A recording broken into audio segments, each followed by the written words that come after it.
Seven Signs prophecy describes horrifying disasters. But for those who believe in the end times, God unleashes all his fury, and the worst is on the way. Disease. It's been feared by every civilization since the dawn of man. Even today, humanity is still terrorized by several epidemic diseases. Severe acute respiratory syndrome, or SARS, struck 29 countries. Since 1972, malaria has killed nearly 100 million people, and an avian flu strain could set off a worldwide pandemic at any moment. The common thread? They could all be linked to one of the seven signs. And I looked, and beheld a pale horse, and his name was Death. It's one of the most frightening signs in the entire prophecy. Throughout the book of Revelation, there are numerous analogies of what I believe are plagues. The first and foremost being the pale horse. I believe that the pale horse represents the release of diseases and plagues on planet Earth. I see plague as a certainty. It seems like it's just a matter of time before we suffer again. The forces of hell are being unleashed. You have plagues, you have diseases, you have death of almost every type, to the point that the Bible describes 1/4 of the Earth's population perishing. A quarter of the world. Well over 1 billion deaths. It's a difficult number to comprehend. Is there really anything out there that can cause humanity to suffer on this scale? Once again, scientists provide the hard data. Every 10 years, you're going to get a very bad strain of a virus. Every 100 years, you're going to get a catastrophic pandemic virus. We know this. It's not something that's new. All you have to do is look at your history. History. Our past is a long timeline of plagues and pandemics dating back to the beginnings of recorded time.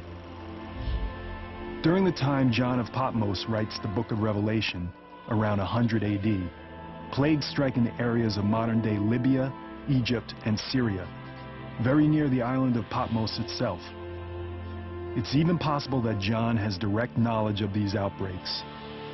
But the deadliest plague of them all hits during the Middle Ages, the Black Death. The bubonic plague slashes through Europe in the 1340s, killing between 25 and 50 million people. The disease causes large, painful black swellings called buboes, which give the plague its name. By the year 1400, the death toll reaches 100 million worldwide and reduces the Earth's population from roughly 450 million to as little as 350 million. As might happen today, some victims looked for answers in the Bible and believed the plague to be the punishment of a wrathful God.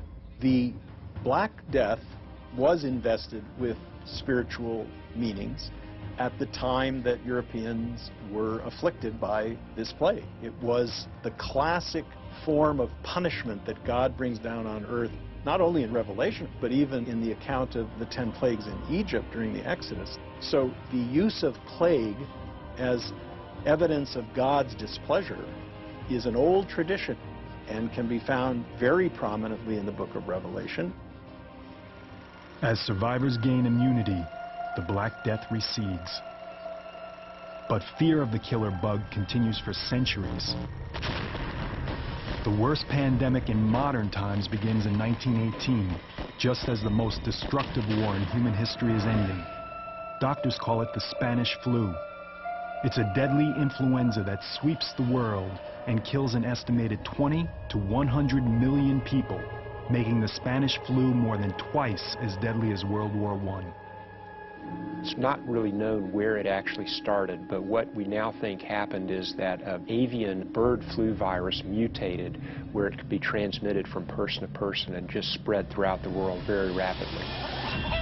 An avian virus. If it sounds familiar, it should. Today, scientists are worried about another avian flu strand, a virus called H5. And this time, the danger is even greater. If that virus mutates and now can actually infect humans and be transmitted from human to human, that's a grand disaster. We're talking 50, 100, 150 million people can die from this. Just like during the 1918 pandemic, a mutated H5 flu will be easily communicable between humans. But today, we live in a much smaller world.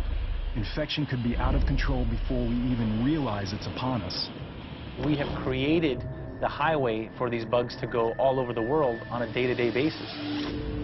A person gets on a plane who is incubating a pandemic influenza. It has a 2-day incubation period. They arrive somewhere else in the world that doesn't suspect that a pandemic has started, and transmission could be going on for a while before it's detected. And this could be happening in multiple areas of the world. Just the amount of people coming through LAX, how quickly can one person infect everybody else on that plane, and then all of us around them walk through the gates of LAX, and everybody who comes into contact with us is then exposed. Then I go home and my family and my daily life. Once that happens, we have no immunity. We have nothing. The symptoms of H5 start off innocuously enough that an infected person might not have any idea of the danger. The first symptoms of a pandemic virus would probably be similar to regular influenza: fever, cough, muscle aches. You would have maybe a runny nose, some teary eyes, a sore throat. But the symptoms progress rapidly. Your muscles hurt, your throat is sore, you start coughing, next thing you know you have trouble breathing. There would be rapid progression, shortness of breath, cardiac arrest, renal failure. It's about 4 days from when symptoms develop to when you get in a hospital, and it's about 9 days to when you die. But as dire as these predictions appear, avian flu may not even be our greatest danger. The most threatening plague may have more sinister origins. The pale horse, I believe, represents death, but I believe it represents a specific kind of death, and I believe it represents the death that would come from biological warfare, either through an act of terrorism, through a security breach, through military conflict. A vial cracks, a truck crashes, it goes into the food supply.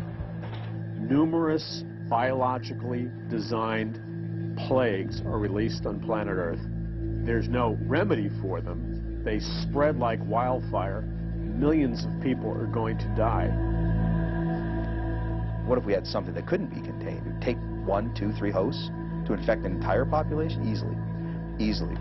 As an expert on weapons of mass destruction, John Barton understands the threat today's bioengineered viruses pose.